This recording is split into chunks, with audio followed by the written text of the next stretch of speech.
بینندگان عزیز، اگر یادتون ابرامده باشد من امیرجان امروز بلاگ سیمی من در آزمایش تجربه مکتبی شکل اکسپریمنت اشتراک کرده ایستادم.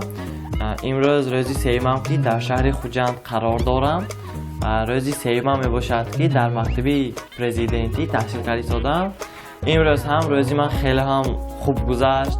یک دوستی نو پیدا کردم که نامش آرز می باشد از شهر خوجند. با آن دوستی خودم را مستحکمتر گرداندم.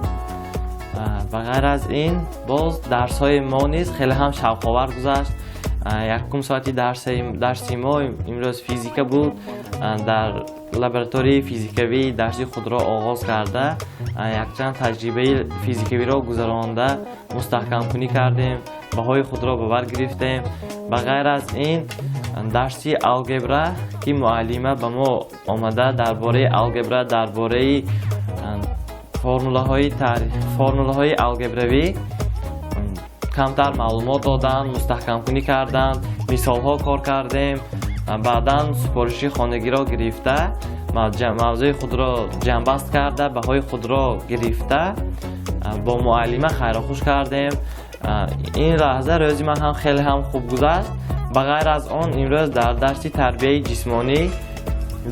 تربیت جسمانی اشتراک نموده توسط در زالی مکتب مشق‌های تربیوی را اجرا کردیم.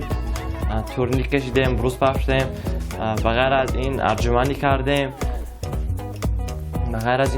کردیم. باز بسکتبال بازی کردیم. از بس که در مؤسسه زال هست، شرایط برای اشتراک نمودن در چاره‌بینی‌های ورزشی برای خوانندگان مهیا می باشد. برای من خیلی هم پسند آمد. بغیر از درسان را اشتراک نمودن یا اینکه یک چند تا تجربه ها گذرانیدن، باز روزی من خیلی هم خوب گذشت، زیرا که با مادری نوی خودم برای به سیر برآمده برای سوار شدن به اسباب به میدان اسب بازی رفتیم. در آنجا اسب‌ها را تماشا کرده، برای اسب‌ها نشسته با اسب یک میدانی معین را طی نمودیم. خیلی برای من این خیلی هم مقبول آمد، برای من پسند آمد که برای جوانان شهری این گونه شرایط ها مهیا گشته بوده است. البته که